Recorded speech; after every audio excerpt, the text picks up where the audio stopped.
Here's my thing about Fashion Week in general. Like, nothing good can come from anything called Fashion Week. I just don't think so, because it's like, what it does is it just makes everything the same. If everybody's showing at the same time, everybody's getting bored at the same time. Right. You know what I mean? It's like, and everybody just goes from one city to the next city to the next city. And it used to be that New York was last in row, right? So by the time they got here, they were so bored of everything, right. You know?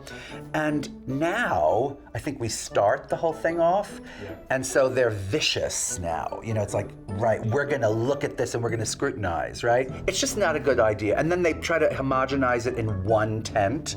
And so literally you're using the same models, the same space, right? Loads of the same fabrics, because they come from 3 really good mills, you know? Right. And so like, what is really the difference? The thing is, I believe in differentiation. I don't believe in sameness.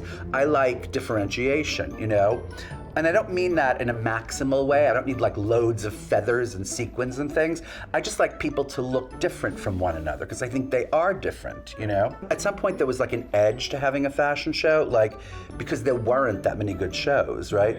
And so like, if you actually produced one or had one, and you got like sort of Liza and Madonna to come, right? Or you didn't even ask them to come, they came, they just showed up, you know? And like Stephen Meisel showed up, and you know, like Robert De Niro. It was like an actual scene where people like came, and you didn't have to invite them or pay them, right? And now, I don't know, it's like they staged like air quote fashion show, you know? It feels like air quote fashion show now. It just does. That's my opinion. And also it's a lot of stress.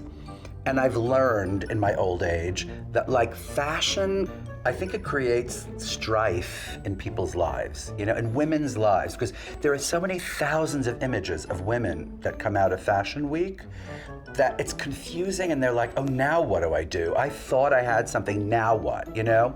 And I guess that's the premise of fashion. But there's a whole other side to like the clothing business that I like, which is the opposite of fashion. It's like, you know, it's something that looks quite good, that you know will last for a minute, that doesn't create, you know, stress. It's like the opposite. It sort of takes stress away because it's a good color and it just looks cute, and yeah, you know? That's not to say that I don't adore the idea of fantasy and color and shape and newness. I do. I'm just not that interested in it at the moment or something, and I feel like it's like the island of plastic. You know, it just keeps growing and growing and growing. It's like, oh, now I need that shoe. Speaking of shoes, okay, like I think the only shoe in the world is Manolo Blahnik. You know that, right? Well, John Lobb for men, but for women's shoes, like you really can't go wrong if you wear Manolo Blahnik. And the other day I was having breakfast with my 93-year-old mother, okay? And I was telling her that the shop is closing in New York. Did you know the shop is closing? That iconic place. Yeah, I'm so sad. I mean, it's been there since like, God, I don't know how long. And it breaks my heart, and I'm not exactly sure why it's closing, but it's closing, okay? And that's terrible. That's just terrible. That's a real blow for New York. The Paris Theater is closing. Manolo Blahnik is closing. I mean, so many terrible things are happening to New York right now. Barney's bye-bye, right? So my mother said this hilarious thing, which is kind of true. She said, you know, I don't like being seen in public in any shoes but Manolo Blahnik. I love that she feels that she's being seen in public, one, right? And two, that people are going like the shoe, you know, right? Like, Sarah, for the record, what is that shoe? You know what I mean? It's hilarious to me. Also, you know who can't take a joke? A lot of fashion people.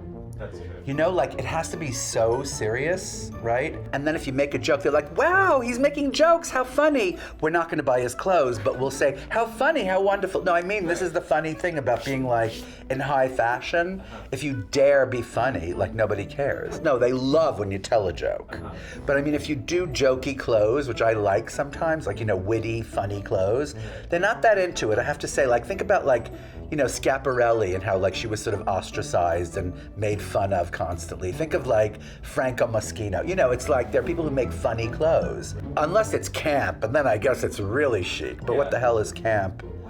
Someone tell me what camp is. Wait a minute, I do know what camp is. And the fact that my clothes are not in that show, shame on you, Matt, shame, sorry. No, I mean it, it's like, why aren't my clothes? If it's supposed to be about camp, like, come on, people. Bitter anyone? Bitter anyone? Little bitter, just a teensy bit bitter. Sorry, where were we?